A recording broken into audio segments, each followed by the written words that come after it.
Thank you for that Hello. introduction. My name is Vanna McCrary.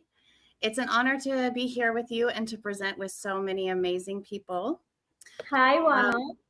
Hi, Yeah, how are you? I'm good. Are we presenting? Yes, we are on live and welcome to Hi, the Global everyone. Virtual Summit 2025. Yes, thank you. Thank you so much. It's a And pleasure to be here. yeah, and before starting our session, I want to introduce you to our audience, Vana. Okay. Yes. Vana is a dedicated and compassionate supervised marriage and family therapist, currently completing her MA in marriage and family therapy. She is passionate about trauma informed systematic care and combines a deep understanding of human behavior with foundational counseling techniques and psychological assessment. Actively working toward licensure, Vana strives to provide thoughtful, recovery centered therapy. She committed to building strong clinical client relationships to support healing and growth. Her approach emphasizes empathy and evidence based practices to foster meaningful change. That was truly inspiring, Vana, and you have done really great job. And the stage is all yours. Okay, thank you. I'm sorry for just kind of abruptly like bullying in here and being like, hello. But yes, thank you so much for that lovely introduction.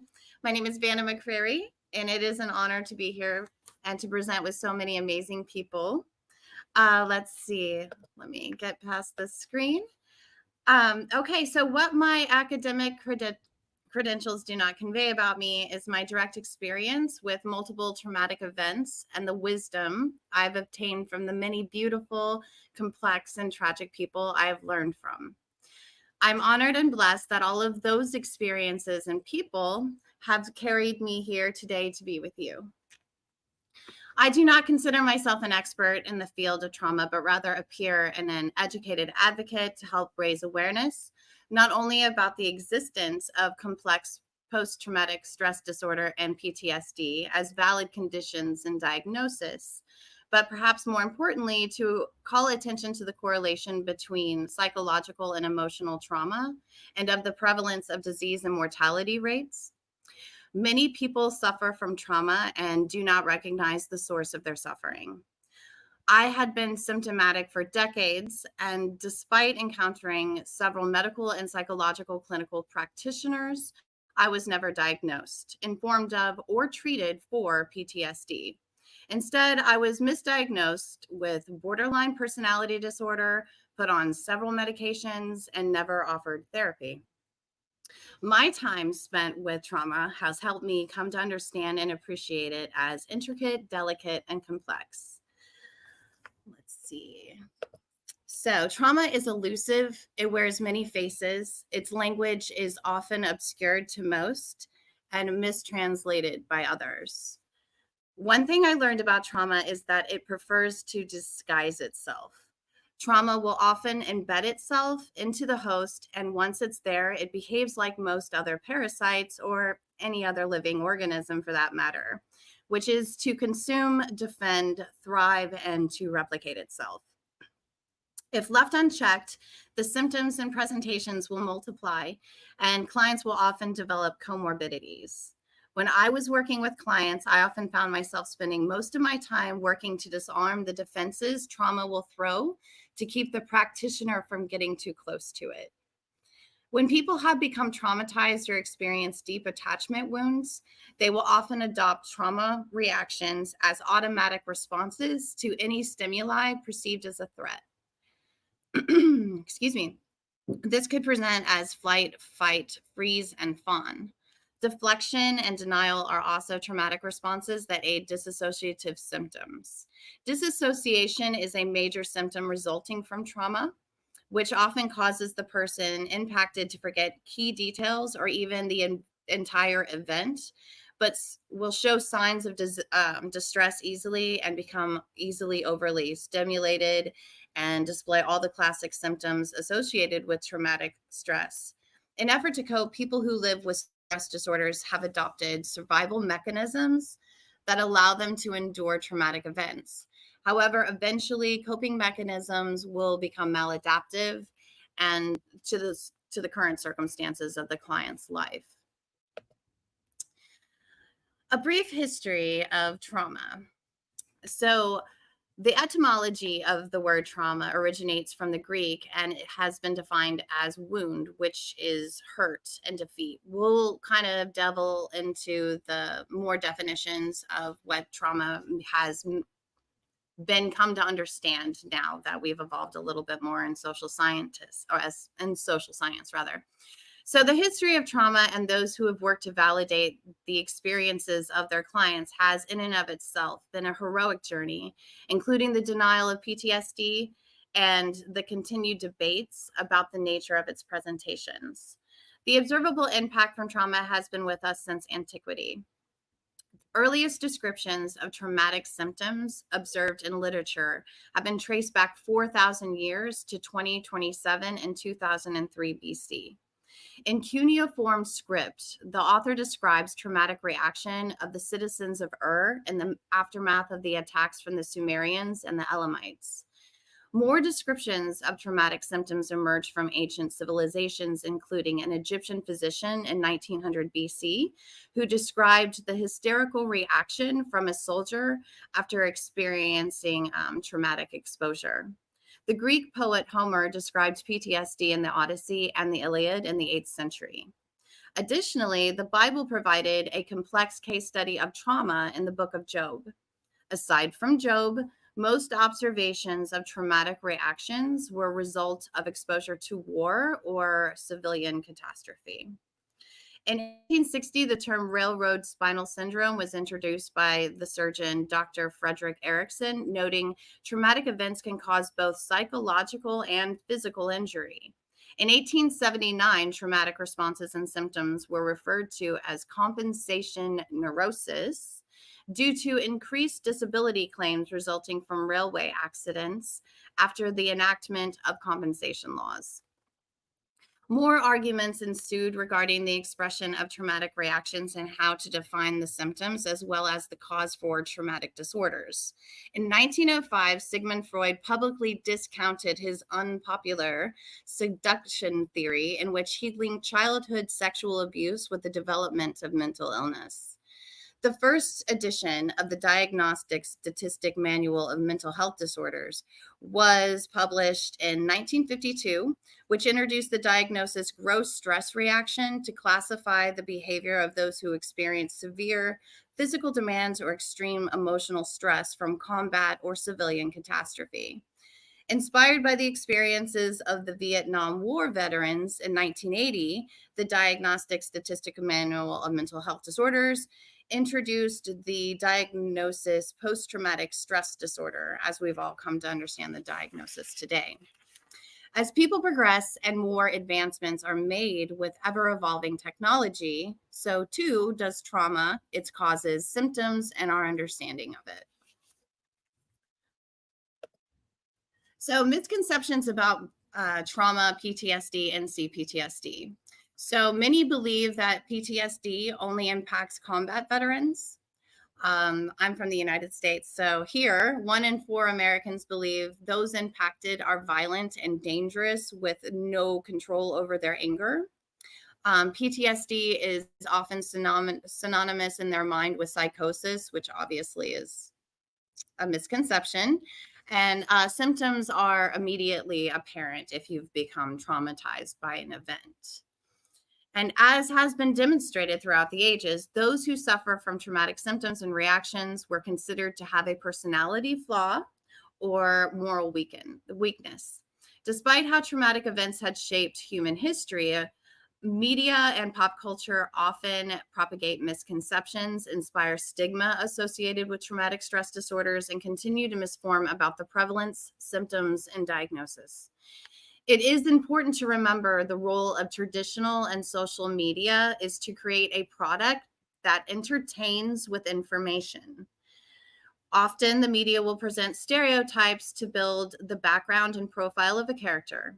The overgeneralization is to provide some insight into some possible motive for behavior. Stereotypes are tricky because they're not wholly inaccurate, nor is accuracy the purpose of their use. Rather, stereotypes are superficial observations that provide summary rather than comprehensive understanding. Unfortunately, even if people recognize that they're not getting all of the details, the repetition and frequency of bullet points constructed from stereotypes and generalizations about complex experiences and individuals becomes easy to recall. Thus, those talking points have become embedded into the social discourse and perception. Perhaps the unintended consequence to the way information is provided through media is that often people who suffer from the condition, they already feel isolated from others, misunderstood, broken, and separated from the person that they once were. When people with the symptoms and diagnosis encounter misinformation and apprehensiveness or fear from loved ones and others in the community, their sense of reality can become even more distorted. So, what should be known about traumatic disorders? And now that we've learned a little bit about the history of traumatic responses, symptoms, and the confusion that persists about the condition that can result from exposure to traumatic events, let's explore what is known about trauma. So, humans, like most other species, are hardwired for survival. We are inherently programmed to search for threats, and our behavior is usually motivated by ensuring our needs for survival are met. For instance, humans tend to form social units for the sake of safety from an outside threat that could occur from siege or from wild animals. Survival is easier to attain with others because there's strength in numbers, so we become social creatures. Exposure to trauma and traumatic events are universal to the human experience. Traumatic events can include natural disasters such as geological or weather events, including earthquakes, floods, fires, and storms. Traumatic events are also caused by humans. Wars, abusive and criminal behavior such as assault and robbery and accidents can cause traumatic stress-related disorders.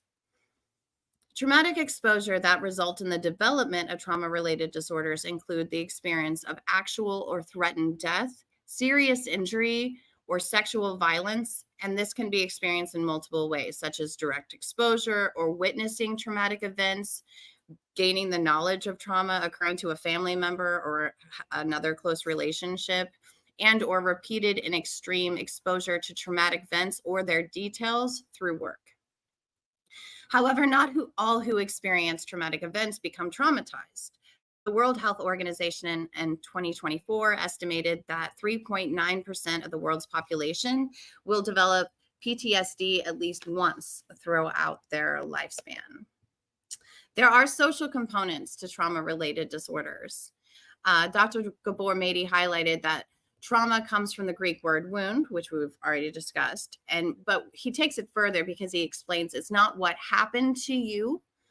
It's not the event. It's what happens inside of you as a result of what had occurred. So I think that's an important thing to keep in mind when we're discussing trauma. The DSM-5-TR provides distinction in the classifications for stress-related disorders that often share common factors, such as the events, triggers, and symptoms. It's important to note that while the 11th revision of the International Classification for Disease recognizes CPTSD as a diagnosis, so most of the world can recognize that as a diagnosis, the DSM-5-TR does not classify CPTSD as a separate diagnosis from PTSD. What we do know is PTSD develops as a result to a singular event, whereas CPTSD was found to develop from experiencing multiple traumatic events or from prolonged exposure. In addition to the classic PTSD symptoms, people who live with CPTSD experience disturbances in self-organization, which includes difficulty with affect regulation and can present as disassociation, extreme emotional reactivity, and self-destructiveness. People living with CPTSD also tend to hold a self-concept attached to deep worthlessness and defeat, as they will also carry guilt or shame about the trauma and likely exhibit difficulty with relationship functioning and the ability to sustain emotional intimacy. Social support systems have been found to be a factor in either developing a resistance to PTSD or a strong risk factor for developing PTSD. For example, people who have experienced adverse childhood experiences, which includes neglect, physical, sexual, and emotional abuse from close family members, friends, or close social support constructs such as churches, daycares, and schools will often develop PTSD symptoms, whereas people who have strong social units as resources for support are more resilient and less likely to develop long-term trauma-related disorders. Social science has come to understand that there is a transgenerational biological component to trauma. For instance, generations after the events of World War I and II, the survivors' families continue to struggle with the social and biological impact. People who have survived through extreme and prolonged conditions in which their life was under threat tend to have offspring biologically predisposed to anxiety and stress-related disorders. So we now have trauma-informed care versus trauma-informed services and treatments that have been specialized and designed around people who suffer from traumatic disorders. Trauma-informed practitioners understand that traumatic wounds are not always physically apparent. Injury and disease also present internally. In addition to engaging in health risk behaviors, those who suffer from exposure to adverse experiences have been found to be contributing factors for developing serious health issues, including alcohol and illicit drug use, depression, heart, liver, and lung disease, and also contract sexually transmitted diseases. Rather than asking clients, "What's wrong with you?" trauma-informed practitioners ask, "What happened to you?" Trauma-informed care is a humanistic approach that has recognized the importance of learning life experiences of their clients to help provide effective care, build rapport, and work toward symptom reduction. Choice, collaboration, trustworthiness, safety, and empowerment are essential elements to providing trauma-informed care. It is important to help clients rediscover their self-agency. Trauma-informed care is an organizational framework that also considers the well-being of everyone within the organization. Burnout, secondary and vicarious traumatization are work hazards for first responders and emergency service providers, such as military personnel, law enforcement, fire departments, and healthcare providers, social workers, counselors, and therapists. Trauma-informed care organizations offer training sessions, provide opportunity and space for the staff to reflect and process their possible history with trauma, offer reflective supervision, allow for mental health days off from work, and encourage physical activity. And now, although they're guided by the same principles, trauma-informed care and trauma-informed services and treatment are not one and the same. Trauma-informed care is a protocol for organizations who provide care to clients and have the knowledge to refer clients for more specialized services, whereas trauma-informed service and treatments are provided by licensed clinical professionals and often certified in EMDR or trauma-focused cognitive therapies. It's most ideal for trauma-informed organizations to be comprehensive, in which clients may experience and receive trauma-informed care and trauma-informed treatments and services in the same location. Suffering has a purpose. It's the guardian to the path of post-traumatic growth. I will be the first to acknowledge that it is difficult to recognize one's strength when being systemically broken down, weary from burnout and overstimulation. It isn't easy to discern one's purpose when their cognition rapidly shifts from high alert to disassociation, operating with persistent brain fog and experiencing mild to acute dorsal vagal shutdown. Yet, in the chaos, is the opportunity for transformation. What is often overlooked with trauma is the endurance, fortitude, and strength the individual possesses. From the wisdom of Hermetic principles, I've learned to recognize that in many respects, our greatest weaknesses can also be the source for our greatest strength. Many people who live with PTSD or CPTSD experience denial of their condition because they don't match the descriptions provided by the media, were possibly misdiagnosed and feel undeserving of help because others may have it worse. Often those who carry the invisible scars of trauma also have comorbid conditions such as survivor's guilt, and as a result, they resist seeking diagnosis or treatment. Let's see. So, post-traumatic growth. Since 1952, psychotherapy has notably shifted focus from viewing clients from a pathologized lens to a recovery and strength-oriented treatment outlook. Perhaps some of the least recognized aspects of trauma are the multiple paths that can lead to recovery, and that post-traumatic growth is possible. In the mid-1990s, the post-traumatic growth theory was developed by doctors Richard Tedeschi and Lawrence Calhoun as an explanation for the transformation after experiencing trauma. Post-traumatic growth is not resilience against trauma, rather it's what happens after great time and effort and struggle. Those who live with PTSD and CPTSD have been imprinted by the experience that for them is both part of the past and the present. When symptomatic, one does not remember the past. Rather, their parasympathetic system is still experiencing the threat. Hence the symptoms re-experiencing intrusive thoughts and hyperarousal. Trauma-informed care provides first responders, medical and psychological personnel to realize, recognize, respond, and resist re-traumatization, also known as the 4 Rs.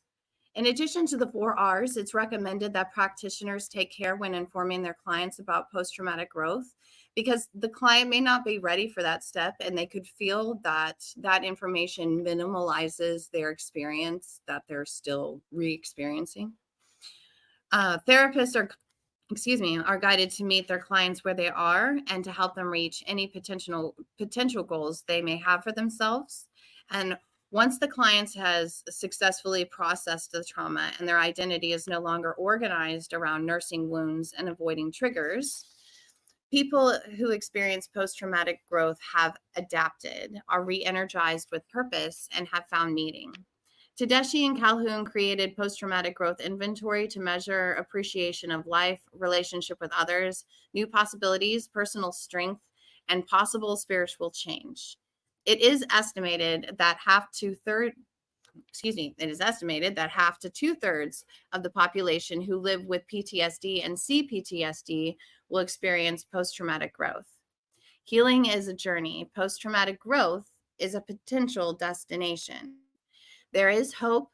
The light at the end of the tunnel isn't an illusion. People can make it to the other side. And thank you so much for the opportunity to share this information with you.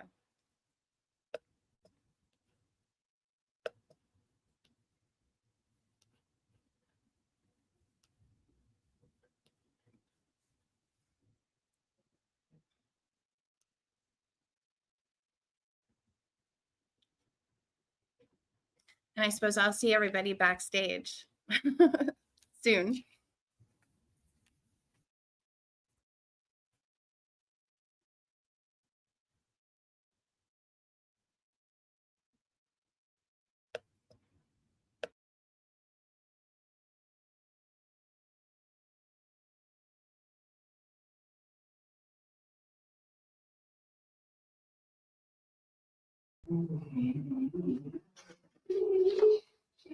Yes, Vana. Hello. Yes, I'm still here. Hi. Thank you so much for your valuable time, Vana. That was really you're an welcome. inspiration talk. Yes, you presented everything clearly, and we got so many questions from our audience, Vana. I want to ask you one of them. Okay, great. Yeah. In your experience, what fosters meaningful change in therapy? In my experience, what? What fosters meaningful change in therapy? Rapport. Rapport is huge. So if your clients feel like you're not being authentic with them, they're not going to feel the connection. They're not going to really feel like you care whether or not they improve or not. And so it's your if you're not authentic and you don't really build an authentic connection with the people that you are serving and working with, they're going to pick up on that, and they're just going to feel like they're being duped. And it's quite possible that their symptoms will get much worse. Yes, thank you for your answer. And we are very impressed by the article you published in P-Side journals. Yes, Oh, thank you. yeah, we got so much reach from our global readers. Oh, that's awesome. Yeah, thank you so much. Yes, no, thank you. It was a great honor to be able to write for the journal and to present here today with so many amazing people. And I guess I'm nervous and excited. So excuse me if I seem clunky, but I am very happy to be here. Thank you so much. Thank you so much. And beyond the backstation, please join the decision. Uh-huh. Thank you. Bye bye. Thank you. Bye.